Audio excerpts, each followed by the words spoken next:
अपने हाथ किसी तरह आजाद किए और अपनी पिस्तौल से उन्होंने अपने ऊपर स्वयं ही 2 फायर किए। एक फायर उनके चेहरे पे लगा, एक फायर कंधे से निकल गया और प्रफुल्ल चाकी जी की वहीं उन्होंने ये महसूस किया, ये सोच लिया कि पुलिस वालों के हाथ गिरफ्तार होने से अच्छा है कि स्वयं अपने को बलि दे देना, अपने को बलिदान कर देना, वो बेहतर होगा। 13 जून 1908 को हुआ, जिला अदालत से फैसला हुआ और उसमें उनको फांसी की सजा दी गई। उसकी अपील की गई हाई कोर्ट में। फिर 6 जुलाई 2008 को अपील में भी वही निर्णय बरकरार रखा गया और अपील का निर्णय होने के बाद उनको आज ही के दिन 11 अगस्त सन 1908 को मुजफ्फरपुर जेल में फांसी दी गई।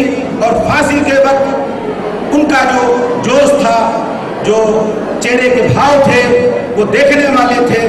फांसी देने के बाद उनके पार्थिव शरीर को लोगों ने शव यात्रा विशाल सम्मान के साथ विशाल शव यात्रा निकाली। उसमें सम्मान, तो शहीद की सम्मान में जो लोग शामिल हुए थे वो सारे के सारे नंगे पैर शामिल हुए थे।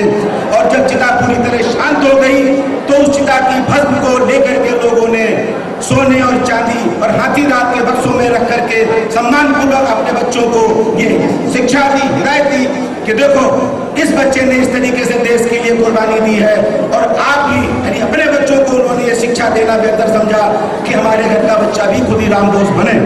आज हम ये महसूस तो करते हैं कि हमारा समाज सामाजिक समस्याओं से घिरा हुआ है।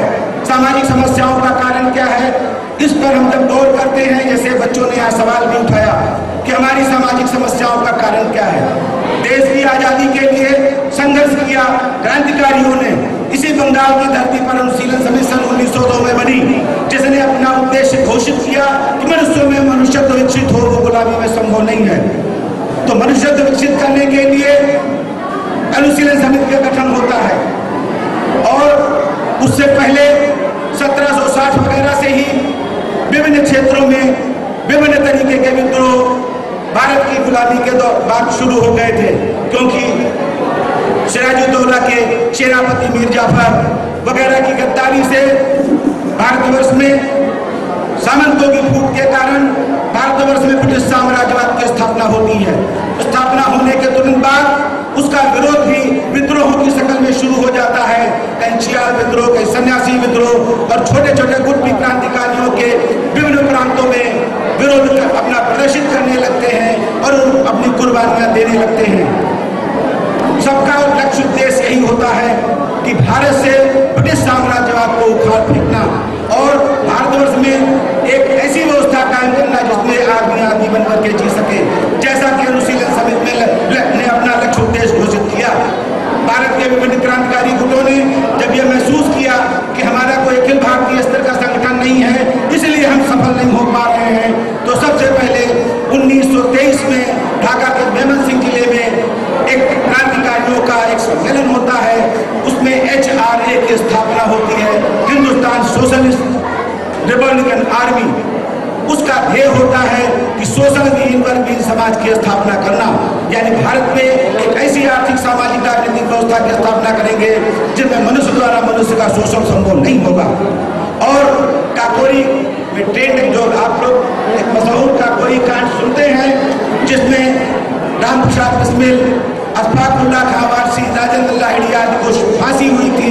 उसके बाद फिर क्रांतिकारी आंदोलन बिखर गया और फिर उसके बाद में एकत्र होकर के उन्होंने अखिल भारतीय राष्ट्रीय स्तर पर क्रांतिकारी संगठन का पुनर्गठन किया। अमर शहीद चंद्रशेखर आजाद और जिसके महान सेना नायक अमर शहीद शिरोमणि चंद्रशेखर आजाद जी रहे और अमर शहीद सरदार भगत सिंह वगैरह ने उसका गठन किया और उसका नाम रखा HRSA, Hindustan socialist Republican army. यानी कि क्रांतिकारी आंदोलन में समाजवादी शब्द उन्होंने जोड़ा।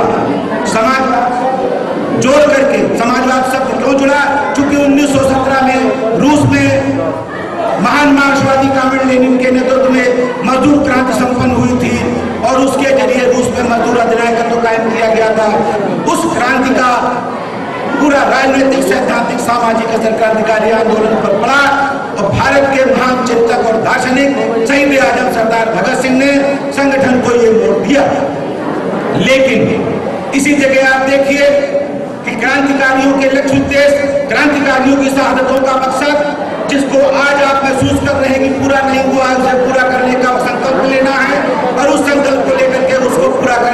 सच्ची श्रद्धांजलि होगी, उसको किस तरीके से सुधारवादी संगठनों ने आम श्रमिक शोषित जनता को, आम जनमानस को, मजदूर वर्ग को कैसे गुमराह किया और सुधारवाद के कैसे दलदल में फंसाया। क्योंकि आज जितने भी राजनीतिक दल सत्ता में आ रहे हैं या सत्ता के बाहर हैं, उन सबका मूल स्रोत क्या है, कैसे वो बने, क्यों वो बनाए गए, इस पर जब विस्तार के साथ हम लोग अभी जानेंगे। हमारे मुख्यातिथि का समय कीमती है, हम उनसे सुनना चाहेंगे। उनको सुनने के लिए हम सब लोग एकत्र हुए हैं और हमारी भी मंशा यही है कि हम अपना भी समय उनको देंगे कि विस्तार के साथ वो अपनी बात रखेंगे और हम उसको श्रवण करते हुए अपनी दिनचर्या को, अपने चिंतन को आगे बढ़ाने का काम करेंगे। तो निश्चित रूप से यहाँ का सुधारवादी आंदोलन जो भी शुरू किया गया वो अंग्रेजों ने ब्रिटिश हुकूमत को बचाने के लिए ही प्रारंभ किया।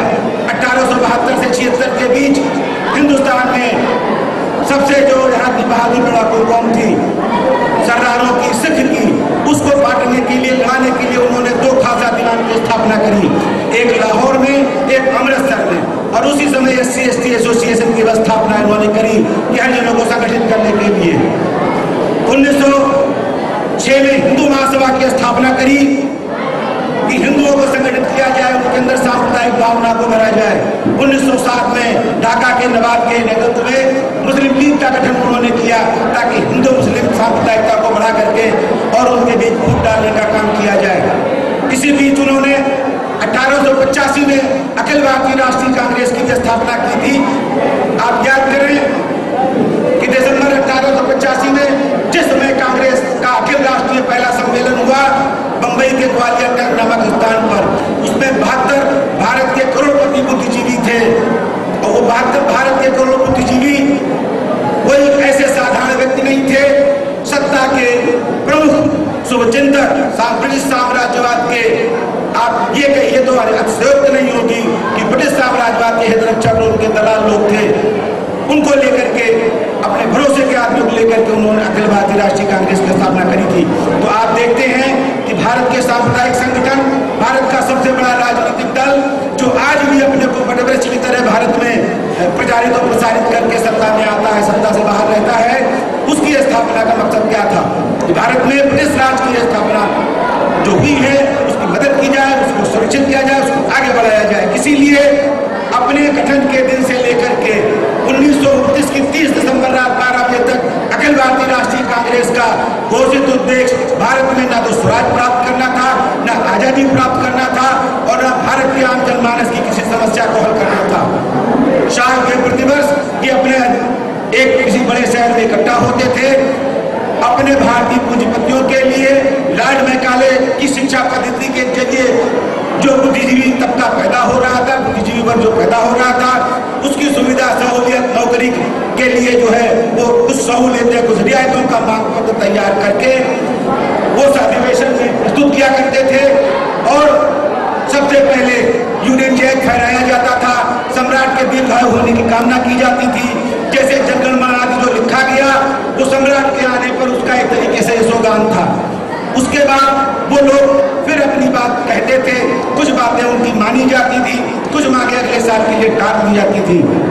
यानी कि अखिल भारतीय राष्ट्रीय कांग्रेस और ये SC/ST एसोसिएशन, अकाली संगठन, हिंदू महासभा, मुस्लिम लीग, ये सारे कांग्रेस के प्लेटफॉर्म पर हिंदुस्तान की जनता को श्रमिक सुधारों की लड़ाई में उलझाने का काम कर रहे थे। क्योंकि ब्रिटिश के भी तमाम ऐसे गवर्नर जनरल आए जिन्होंने भारत में सुधारवादी आंदोलन चलाने की कोशिश करी, सिर्फ इसलिए कि भारत की जनता में, उनके दिल दिमाग में हमारे लिए स्थान बना रहे। लेकिन वो हमारे भारत के आम जनमानस के, आम श्रमिक शोषित जनता के, विशेष तौर पर मजदूर वर्ग के वो हितचिंतक, रक्षक नहीं थे, बल्कि वो अपनी शोषण गुलामी को पुख्ता करके अपने साम्राज्यवाद को, ब्रिटिश साम्राज्यवाद की हिफाजत के लिए, यहाँ की अर्थव्यवस्था को, यहाँ की आर्थिक सामाजिक राजनीतिक व्यवस्था को ब्रिटिश साम्राज्यवाद के हितार्थ कभी तो संचालित करने के लिए उन्होंने ये ढांचा खड़ा किया था। इसीलिए क्रांतिकारियों के लक्ष्य उद्देश्य में, सुधारवादी आंदोलन के लक्ष्य उद्देश्य में ये बुनियादी अंतर था। और इसीलिए जहाँ एक तरफ ब्रिटिश साम्राज्यवाद क्रांतिकारियों को अपना शत्रु मान करके और उनको कालकोठरी की सजा देती थी, उनको फांसी चढ़ाती थी, वहीं दूसरी तरफ ये सुधारवादी आंदोलन के लोग, ब्रिटिश साम्राज्यवाद के असली पहरेदार और रक्षक, ये लोग भी वही काम किया करते थे। कांग्रेस के अंदर कांग्रेस समाजवादी पार्टी का संगठन बनाया गया, सिर्फ इसलिए कि रूस की क्रांति के बाद यहाँ मार्क्सवाद लेनिनवाद का प्रचार प्रसार होने लगा। सो जैसे यहाँ अंग्रेजों के माध्यम से अखिल भारतीय राष्ट्रीय कम्युनिस्ट पार्टी लाई गई और उसका भी घोषित लक्ष्य उद्देश्य, उसने भी कभी भारतवर्ष के लिए कोई ऐसा एजेंडा, कोई ऐसा कार्यक्रम नहीं बनाया जिससे कि भारत के अंदर हो सके, जैसा कि IHRSA का घोषित लक्ष्य उद्देश्य था कि हिंदुस्तान में शोषण समाज की स्थापना करना और मजदूर वर्ग अन्याय को कायम करना, जो HRSA का घोषित लक्ष्य उद्देश्य था, उसके साथ विश्वासघात किया गया और पूरा रह गया है, पूरा नहीं हुआ है। आज वो क्रांतिकारी आंदोलन को नेतृत्व प्रदान किया और उन्होंने भारत में अलग जगह करके अपने साथ फैलाया। आज वो लक्ष्य पूरा करने की घड़ी आ गई है। भारत की नहीं, विश्व की आर्थिक सामाजिक अगर हम गौर करते हैं तो ये हम पाते हैं दुनिया के हर देशों में जहाँ एक तरफ विश्व घोर आर्थिक संकट के दौर से गुजर रहा है, जिससे उभरने का कोई रास्ता इनके पास नहीं है और न हो सकता है, उसका एकमात्र लक्ष्य तो एक समुदाय आदि के झगड़े खड़े किए जा रहे हैं। भारत में भी भ्रष्टाचार विरोधी आंदोलन, काला धन वापस लाओ आंदोलन और तमाम आंदोलन जो खड़े किए जा रहे हैं, सिर्फ आम आदमी को गुमराह करने के लिए किए जा रहे हैं, जो कि हमको हमारे लक्ष्य तक नहीं पहुंचाते हैं। लक्ष्य तक पहुंचने के लिए हमको क्रांतिकारी आंदोलन को समझना होगा, क्रांतिकारियों के लक्ष्य उद्देश्य को समझना होगा, तभी हम उनके लक्ष्य उद्देश्य को पूरा करने में अपने को सहायक सिद्ध कर सकते हैं और वही सच्ची श्रद्धांजलि होगी। अंत में हम यहाँ के छात्र मंच को विप्लवी अभिवादन के साथ धन्यवाद देना चाहेंगे। वे साधुवाद के पात्र हैं जिन्होंने इस प्रेरक उत्साहवर्धक कार्यक्रम को आयोजित किया, हमको यहाँ बोलने का मौका। अभी हम लोगों के सामने श्री राम भजन दिवाकर जी अपना वक्तव्य रखे गए हैं। स्टूडेंट प्लेटफॉर्म उन्हें हार्दिक बधाई जताती है।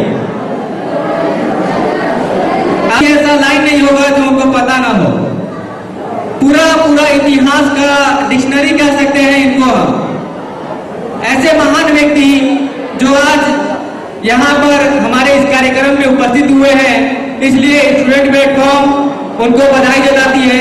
कृपया उनका ताली से स्वागत करें।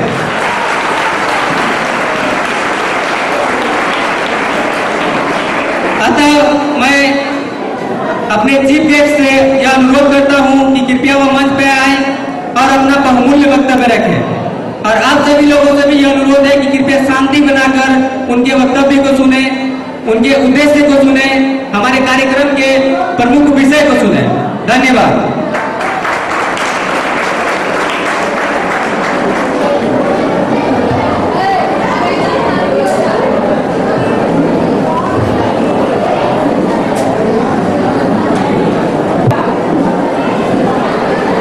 सभापति, अतिथिगण, यहाँ के नागरिक, प्रिय छात्र और छात्राएं, नन्हे मुन्ने बच्चे, सबसे पहले तो मैं धन्यवाद दूं, आपने एक बार फिर मुझे अपने बीच आमंत्रित किया।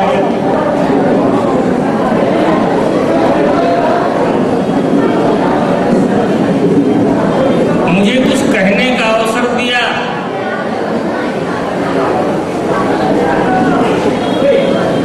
या कई वक्ताओं ने, कई बच्चों ने अपने विचार भी व्यक्त किए और उन वक्तव्यों के बीच कुछ सवाल भी खड़े किए।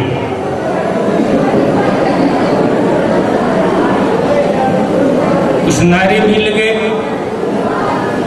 अभी उद्घोषक महोदय ने मुझे बड़ा महिमा मंडित कर दिया, मैं उसका खंडन करता हूं। मैं आप लोगों की तरह एक साधारण व्यक्ति, इसी समाज का एक हिस्सा, इतिहास का एक अल्पज्ञ विद्यार्थी,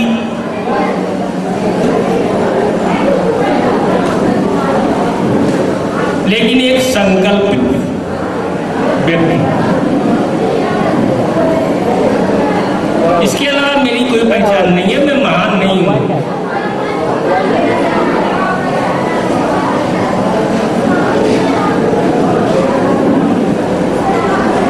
महान वे थे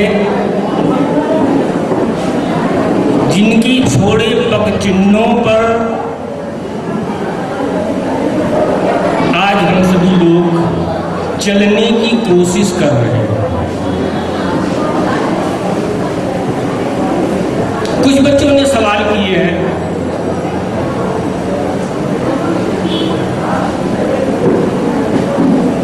मैं इतिहास या इस प्रश्न का जवाब कि आजादी क्यों अधूरी रह गई,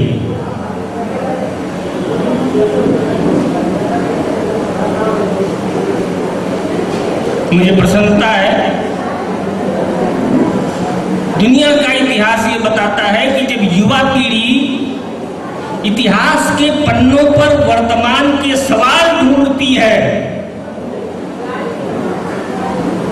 तब समझना चाहिए इतिहास करवट लेने वाला है। और मुझे फक्र है कि आपके बीच आकर मुझे भी कुछ उत्साह पैदा हुआ है, मेरे अंदर भी जोश पैदा हुआ है। इसके लिए आपको धन्यवाद। वर्तमान की समस्याओं को अतीत के पन्ने पर ढूंढना, क्यों नहीं मिली हमें आजादी, शहीदों का रक्त क्यों व्यर्थ चला गया,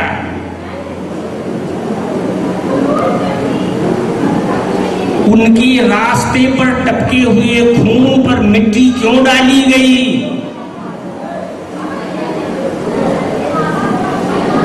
और क्यों आज हमारा समाज इतने बलिदानों के बाद भी एक वक्त की रोटी को मुहताज है, क्यों हमारी सभ्यता और संस्कृति रोटी आलू गोभी धनिया प्याज की तरह बाजार में बिकता हुआ आदमी, बिकती हुई शिक्षा, बिकती हुई संस्कृति, बिकती हुई नैतिकता, गरीबों को मिले रोटी तो मेरी जान सस्ती है कहकर अपने प्राण न्यौछावर करने वाले शहीदों के इस देश में खून तो सस्ता हुआ, रोटी सस्ती नहीं है। क्यों हुआ? क्रांति अमर हो, क्रांति की परिभाषा जानते हैं आप? अरों से देश नहीं, सोचने से रास्ते नहीं कटते मित्रों, कहानियां पढ़ने से कोई भगत सिंह नहीं बनता। आपने मुझे नन्हे मुन्ने बच्चों से फूल अर्पित करा के, फूल भेंट करा करके क्रांतिकारियों का अपमान कर दिया है आपने। जो शहीदों के रास्ते पर चलेगा उसके लिए फूल कहां है मित्रों? उसके लिए तो कांटों का हार।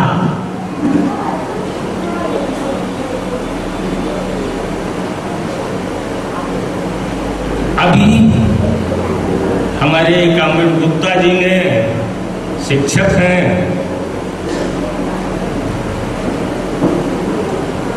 संयोग से अध्यक्षता कर रहे हैं। 2 मिनट का मौन, काहे के लिए मौन? उनकी आत्मा को शांति दें हम।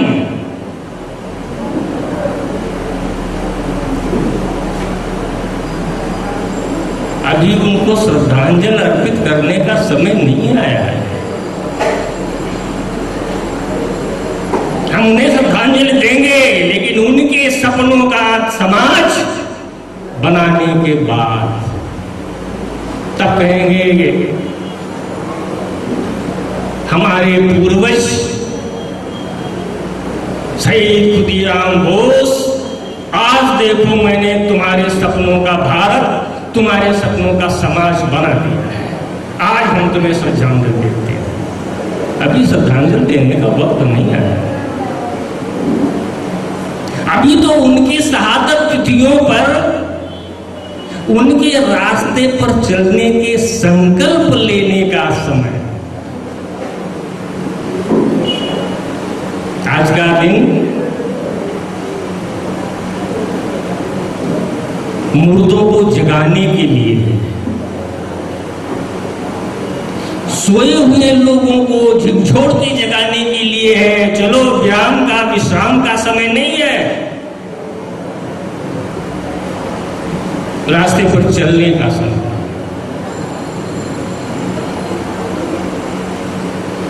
क्रांति अमर हो। क्रांति माने क्या है? खून खराबा। क्रांति माने हिस्सा।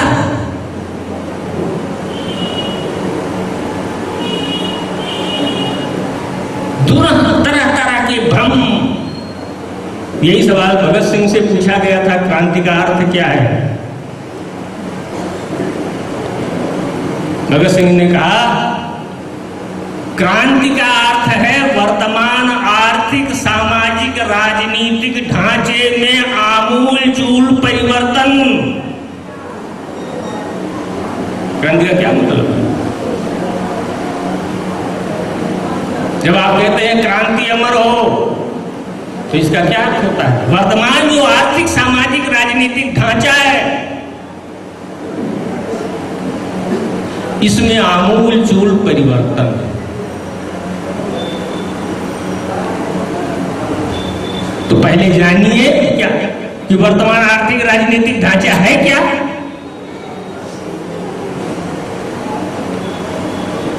अगर आप ढांचा नहीं जानेंगे तो उसमें आमूलचूल परिवर्तन क्या करेंगे? बहुत सारे सवाल इसी में छिपे हुए हैं जो हमारे बच्चों ने उठाए हैं। एडमिशन नहीं मिलता, भ्रष्टाचार है, नौकरी नहीं मिलती, आदमी आलू गोभी धनिया की तरह बिकता है बाजार में। हिंदुस्तान के 32 लाख नौजवान हर साल पढ़ के बाहर निकलता है, बिकने के लिए मार्केट में खड़ा होता है, उसका कोई खरीदार नहीं है।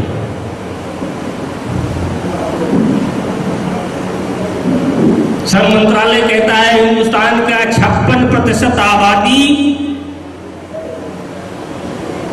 बेरोजगार है।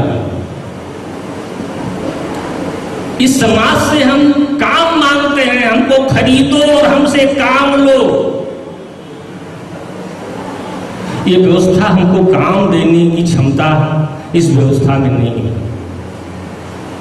व्यवस्था है क्या?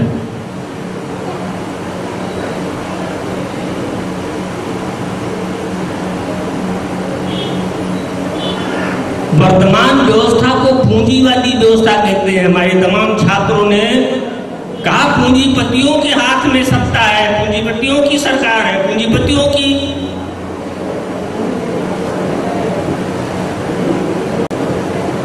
वर्तमान व्यवस्था क्या है? वर्तमान व्यवस्था एक ऐसी व्यवस्था है जिसमें समाज का हर उत्पादन, जो कुछ भी पैदा किया जा रहा है, ऐसा ढांचा है जिसमें जो कुछ भी पैदा किया जा रहा है वो मनुष्य की जरूरत को पूरा करने के लिए नहीं, बेचकर मुनाफा कमाने के लिए। असली जड़ यही है। फैक्ट्रियों में दवाइयां बनती हैं, काहे के लिए? लोग रोगग्रस्त हैं, उनको निरोग बनाया जाए। अगर ऐसा होता तो मेडिकल स्टोरों में दवाइयां की डेट एक्सपायर कर जाती है और बगल के अस्पताल में उन्हीं दवाइयों के लिए मरीज घुट घुट के मर जाता है। फैक्ट्रियों में कपड़ा क्यों बनता है? लोगों के तन ढकने के लिए, जाड़े और गर्मी से बचाव के लिए कपड़े बनाए जाते हैं। कपड़े इसके लिए नहीं बनते, कपड़ा बेचकर मुनाफा कमाने के लिए बनता है। गोदामों में कपड़ा सड़ जाता है और हिंदुस्तान की 60% आबादी लू के लत्ते लपेट कर अपना तन ढकती है। इसी को भगत सिंह ने कहा था, यह शोषण और न्याय पर टिकी हुई व्यवस्था है।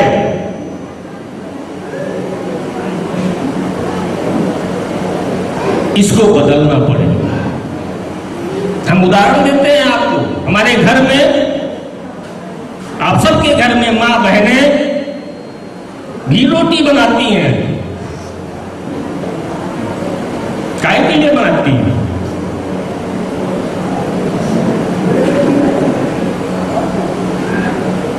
ताकि हम उसको भरपेट खाएं और स्वस्थ रहें।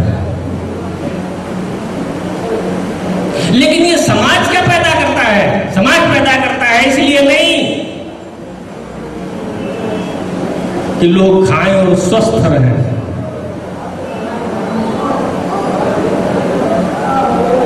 बल्कि दूध में सत्व मिला देता है, गेहूं में कंकड़ मिलाता है,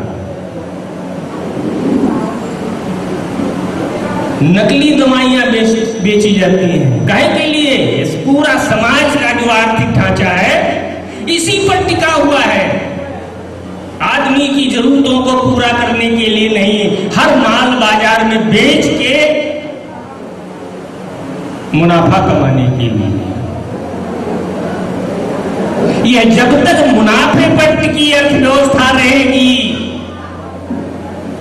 एक अन्ना हजारे नहीं, 1000 अन्ना हजारे जंतर मंतर पर चाहे अनशन करते हुए मर जाएं, एक पार्टी नहीं चाहे 50 पार्टी बना लें, जब तक मुनाफाखोरी की व्यवस्था है, कोई महात्मा, कोई नेता, कोई महान व्यक्तित्व इस भ्रष्टाचार को दूर नहीं कर सकता।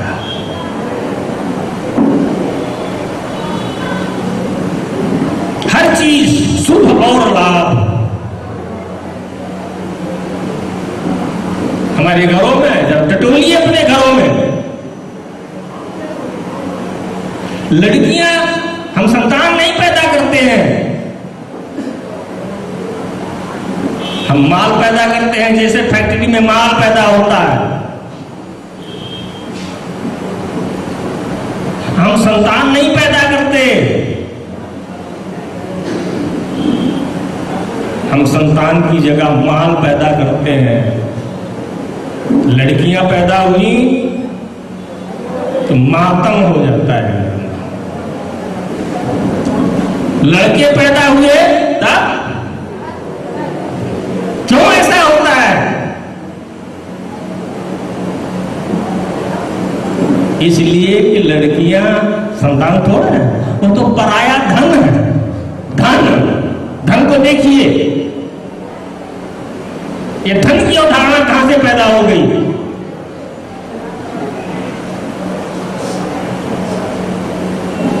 और लड़का 18 साल के बाद जैसे BA BSc MA करके बाहर निकला और कहीं बाजार में नहीं बिका, तो वही मां बाप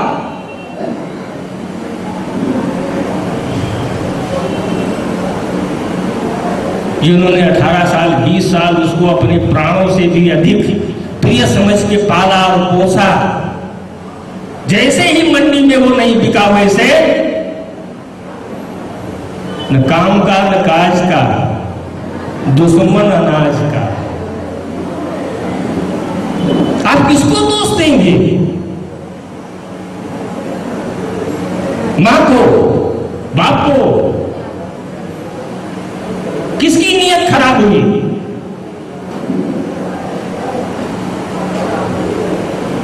मित्रों, 2000-2500 साल पहले इस हिंदुस्तान में एक परम ज्ञानी व्यक्ति पैदा हुआ था। चक्रवर्ती सम्राट का इकलौता बेटा, सुख वैभव, कहीं कोई रंज मात्र कमी नहीं।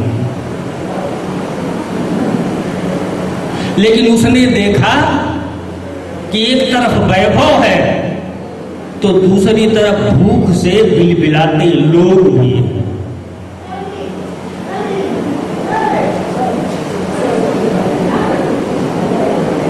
यशोधरा जैसी पत्नी और राहुल जैसा पुत्र, विशाल साम्राज्य का सुख भोग, सबको लात मार के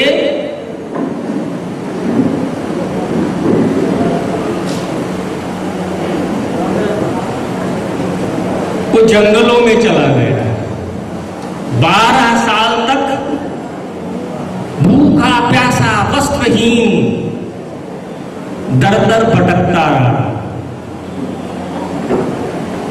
और तब उसने 12 साल के बाद दुनिया को एक ज्ञान दिया, झूठ न बोलो। कौन था वो व्यक्ति? महात्मा बुद्ध। गांधी जी के बाबा भी तो पैदा नहीं हुए थे।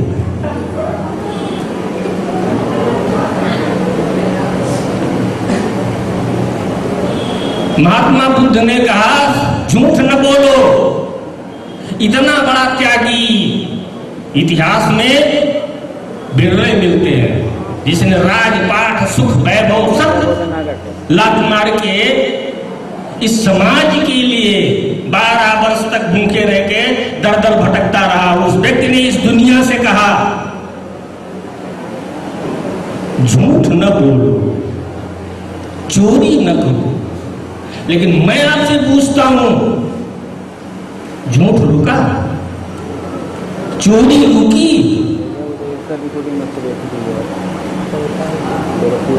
एक पैदा हुए ईसा मसीह। ईसा मसीह ने कहा, इस गाल पर अगर कोई तमाचा मारे तो ये दूसरा भी फेर दो।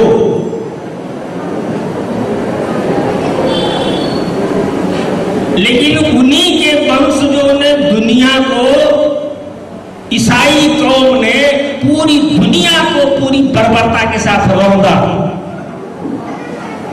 ये भी एक सच है।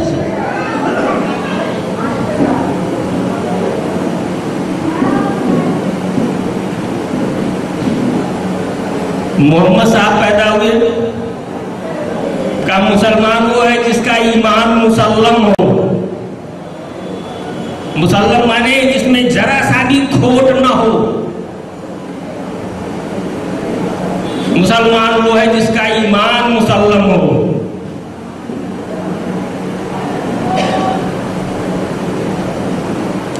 आपको कितने मुसलमान मिलेंगे?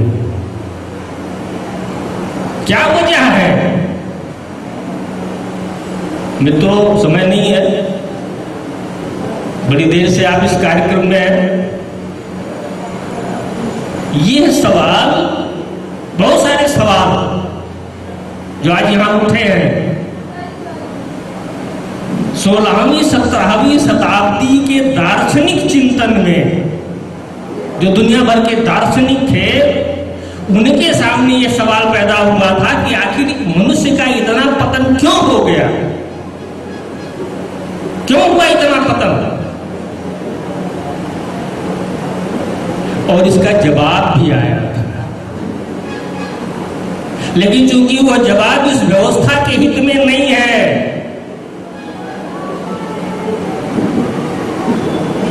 इसलिए वो आम जनता के संज्ञान में नहीं लाया जाता।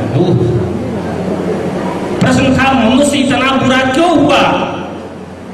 मैं पूछता हूं, आप बताइए जरा, मनुष्य का बच्चा जब पैदा होता है तब वो अच्छा होता है कि बुरा होता है?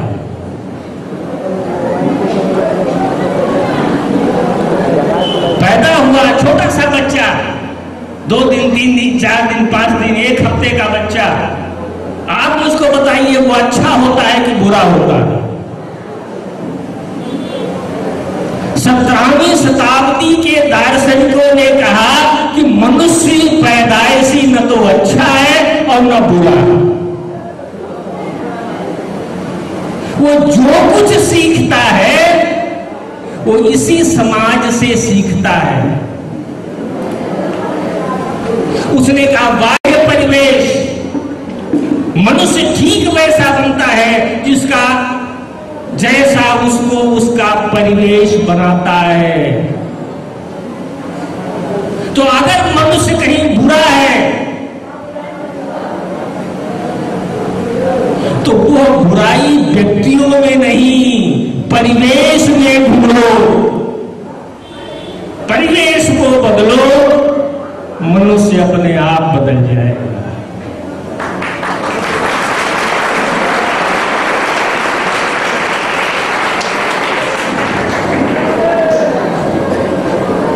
पूरे समाज सर के बल खड़ी है।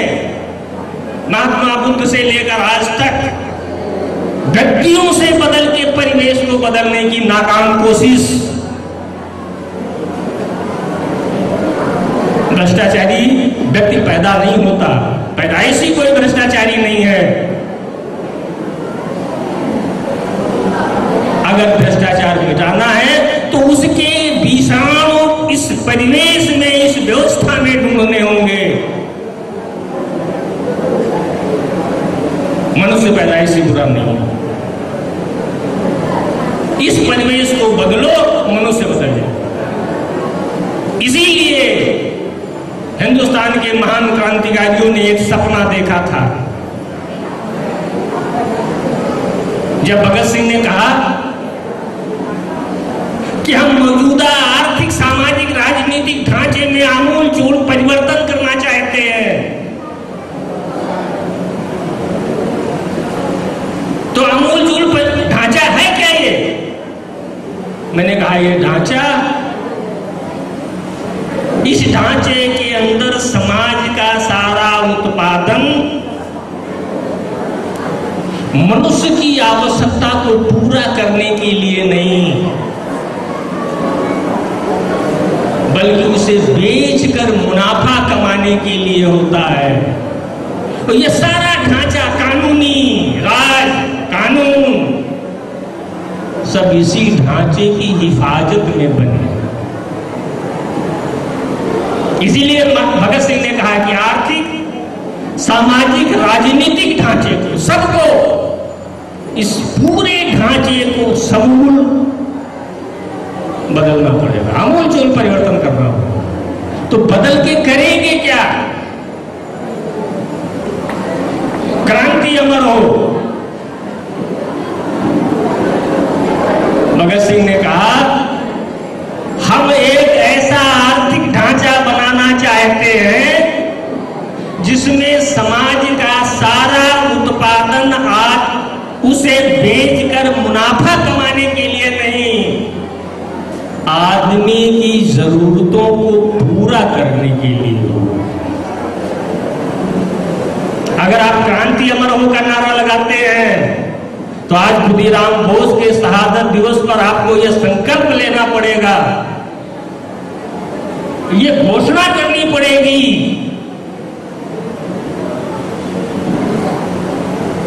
कि हम इस व्यवस्था में आमूल चूल परिवर्तन करके एक ऐसी आर्थिक सामाजिक राजनीतिक ढांचा बनाना चाहते हैं, व्यवस्था बनाने का उद्घोष करते हैं, जिसमें समाज का सारा उत्पादन आदमी की जरूरतों को पूरा करने के लिए हो, न कि उसे बेचकर मुनाफा कमाने के लिए।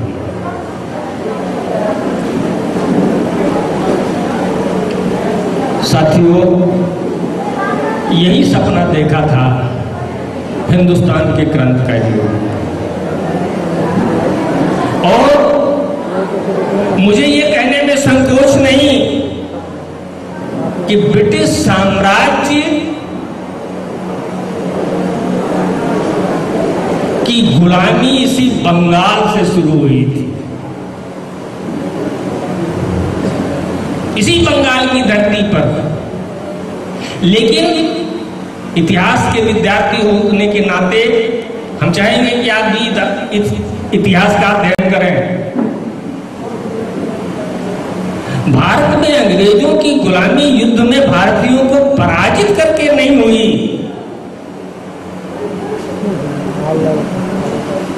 1757 के पलासी युद्ध में इसी बंगाल के मीर जाफर और जगत वल्लभ सेठ जैसे सामंतों की गद्दारी से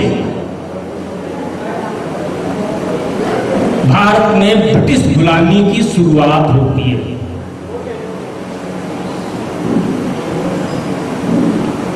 हिंदुस्तान में सबसे पहले गुलाम होने वाला बंगाल और सबसे आखिर में गुलाम होने वाला पंजाब। लेकिन धन्य है इस बंगाल की मिट्टी। अगर गुलामी की शुरुआत यहां से होती है तो आजादी का संघर्ष भी यहीं से शुरू होता है।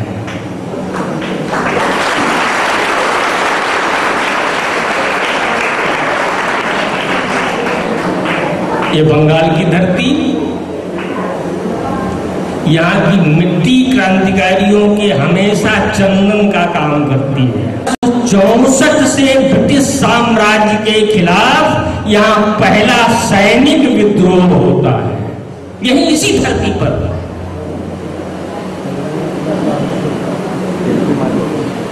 यहीं पर सन्यासी खंजरी बजाता हुआ क्रांति के गीत गाता है। सन्यासी विद्रोह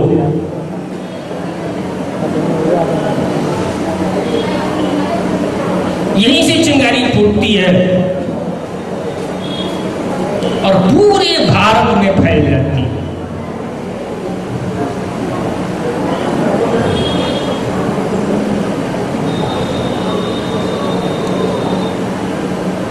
और मित्रों, 1800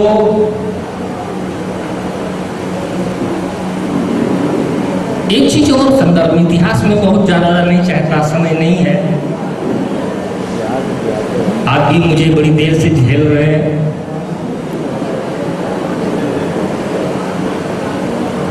और यही विद्रोह का पहला रूप होता है, इतिहास कहता है वो हमेशा व्यक्तिगत आतंक का होता है। व्यक्तिगत विरोध शुरू होता है, व्यक्तिगत आतंक शुरू होता है, व्यक्तिगत बदला शुरू होता है, लेकिन धीरे धीरे वो व्यवस्था के खिलाफ व्यवस्थित विद्रोह की ओर बढ़ता है। और बंगाल को भी इसका भी श्रेय है। इसी बंगाल की धरती से जनतंत्र और जनतांत्रिक क्रांति का पहला उद्घोष 1821 में इसी जहां आप बैठे हैं, इसी के 2006-10 जिलों के बीच में गूंज उठा और उसका नेतृत्व तो किसी पढ़े लिखे संपन्न व्यक्ति ने नहीं किया था। उसका नेतृत्व किया था एक मामूली जुलाहे में वीर तित्तू मीर। और पहली बार उद्घोष किया ब्रिटिश साम्राज्य को उखाड़ फेंक के हमारा उद्देश्य है भारत में जनतांत्रिक गणतंत्र की स्थापना। कि पहला उद्घोष था हिंदुस्तान का। इसलिए मैंने कहा कि ये बंगाल की धरती, बंगाल की मिट्टी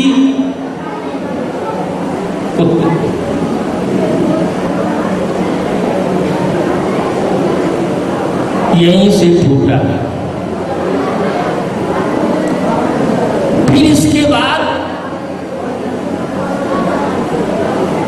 आप जानते हैं लंबे उतार चढ़ाव आए, यहाँ किसान विद्रोह हुए। किसान विद्रोह का 1857 के सैनिक विद्रोह भी हुआ संयुक्त प्रांत में।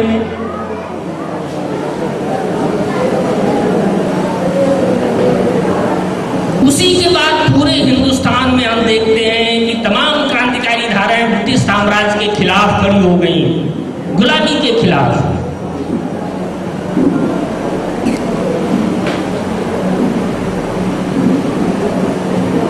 और उसके बाद यहीं से, मैं विस्तार में नहीं जाऊंगा, मैं प्रमुख घटनाओं की ओर आपको इशारा करूंगा। यही ढाका और कलकत्ता में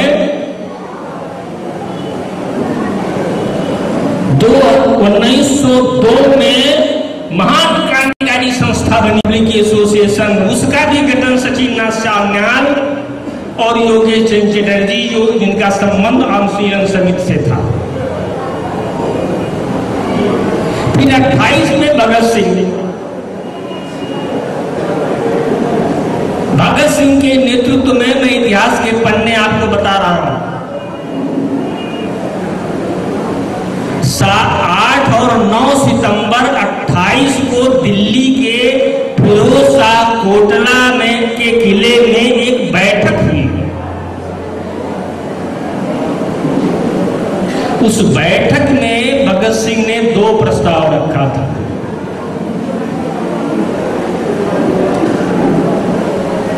भगत सिंह ने पहला प्रस्ताव रखा कि क्रांतिकारियों को अपने लक्ष्य और उद्देश्य को पूरी तरह स्पष्ट कर देना चाहिए। इसलिए हमारा नाम ऐसा हो जो हमारे लक्ष्य को स्पष्ट करता हो। हिंदुस्तान रिपब्लिक एसोसिएशन हमारे नाम को स्पष्ट नहीं करता, इसलिए उसका नाम बदल के उसमें सोशलिस्ट शब्द जोड़ा जाए। हमारा ध्येय समाजवाद की स्थापना है। इसलिए उसी दिन से उसका नाम हो गया हिंदुस्तान सोशलिस्ट रिपब्लिक आर्मी और एसोसिएशन। और दूसरा प्रस्ताव जो भगत सिंह ने रखा और स्वीकृत हुआ,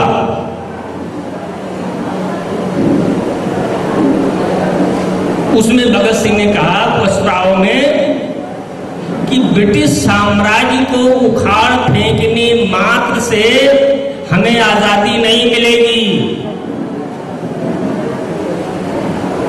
ब्रिटिश साम्राज्य को राष्ट्रीय जनक्रांति को द्वारा उखाड़ फेंकने के साथ ही साथ भारतीय पूंजी के भी जालिमाना सत्ता को उखाड़कर श्रम की सत्ता कायम करना, दूरों की सत्ता कायम करना, बनाना जिसमें समाज का उत्पादन मनुष्य की जरूरतों के लिए हो, बेचने के लिए। ये था भगत सिंह का सपना। और इसी सपने को लेके भगत सिंह जैसे हजारों लोग इस काफिले में शरीक हुए और अपनी शहादतें दी। जैसा भगत सिंह ने कहा था, पंजाब के गवर्नर को पत्र लिखा कि ये युद्ध हमसे नहीं शुरू हुआ, ये युद्ध तब से शुरू हुआ है जब से आदमी आदमी का गुलाम हुआ, और ये युद्ध तब तक चलता रहेगा जब तक आदमी दुनिया की किसी भी हिस्से में किसी दूसरे आदमी का गुलाम रहेगा। मित्रों, बड़े दर्द हैं इस छिपे हुए इतिहास में। बड़े जख्म है इस दिल में। कैसे उन महान क्रांतिकारियों के रक्त पर राख डाली गई, कैसे उन्हें अपमानित किया गया, जिसके नाम पर आज खेत पूंजीवादी राजनीति की जा रही है, सत्ता की राजनीति। आप सोच सकते हैं सुभाष बाबू का इसी देश में, इसी राजनीति में इन्हीं महापुरुषों ने कितना अपमान किया है।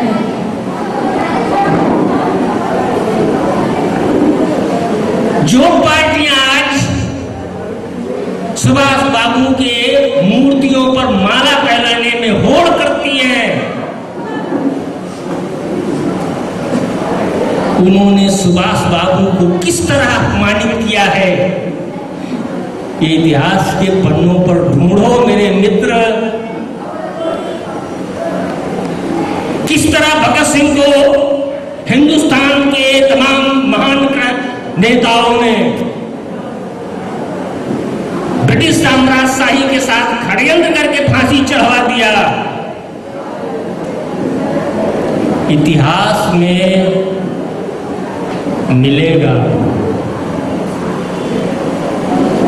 जिस इरविन की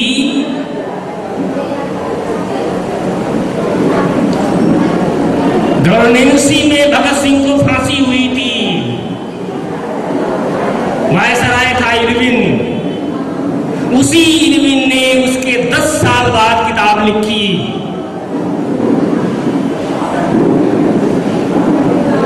आप कर दिए। वो भगत सिंह से, अंग्रेजों से कम हत्यारे नहीं थे भगत सिंह की भी।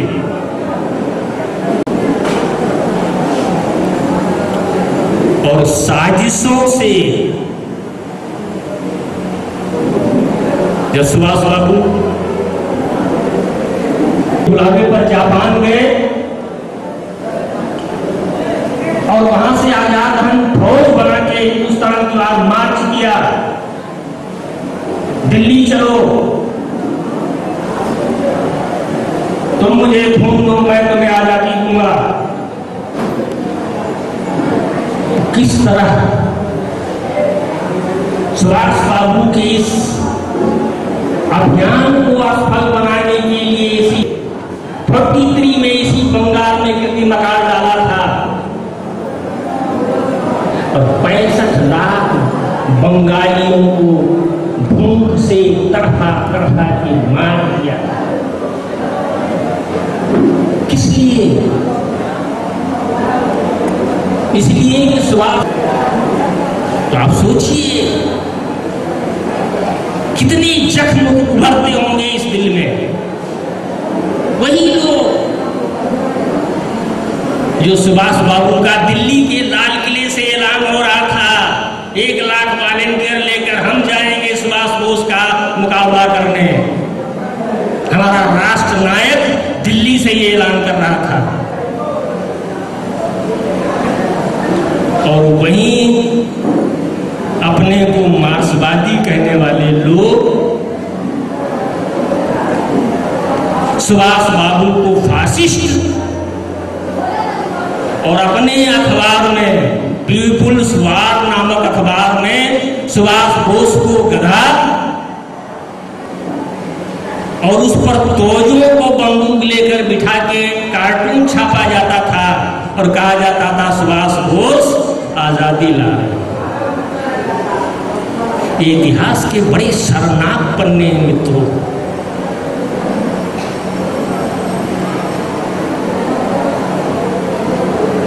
जाहिर है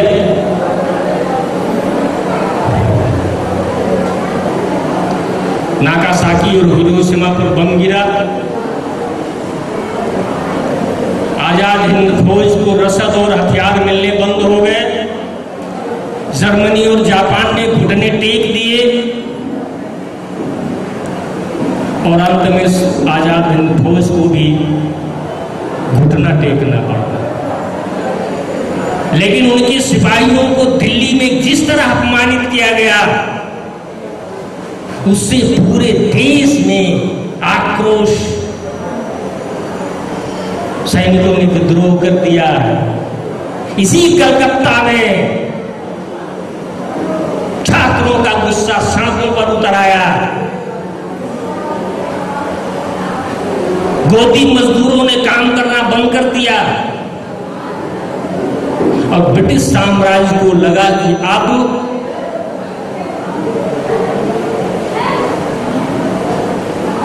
भारत को गुलाम बनाए नहीं रखा जा सकता। फिर ये षड्यंत्र किया गया, इस विशाल भारत को अंगभंग कर दिया गया।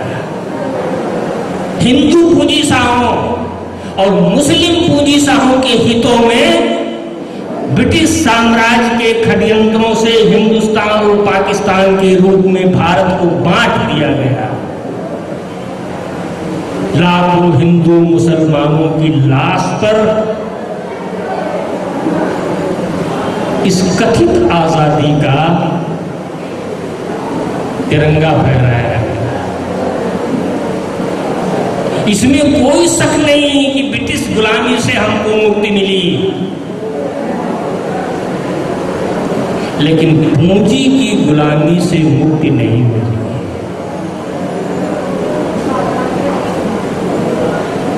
पूंजी की सत्ता आज भी कायम है। देसी विदेशी पूंजी हिंदुस्तान की श्रमिक शोषित जनता का खून पी के अट्टहास कर रही है।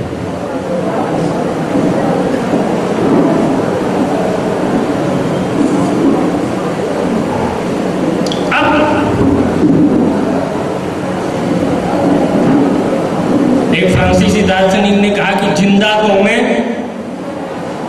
अपने पुरखों का सम्मान करना जानती हैं। और आज मैं आपसे पूछता हूं,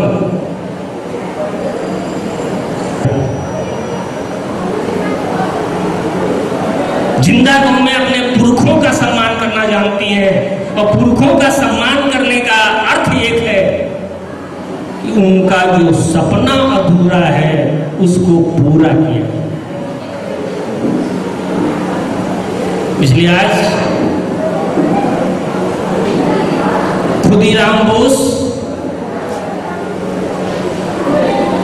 एक छोटा सा उदाहरण हम देंगे। खुदीराम बोस को जब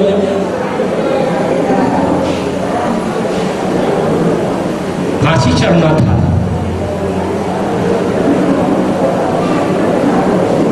तो उनकी बैरक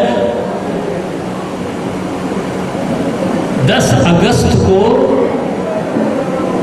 जो सिपाही था वो बड़ा, उसके मन में बड़ी दया पैदा हो रही थी कि ये 17-18 साल का नौजवान किशोर बच्चा कल फांसी चढ़ा दिया जाएगा। उसको बड़ी दया आई। तो रात में जाके उसको एक आम दिया खुदीराम को, ये खा लेना, कल तो तुम्हें फांसी हो जाएगी। रख के चला गया। खुदीराम ने क्या किया कि उसको चूस के आम का सारा रस निचोड़ लिया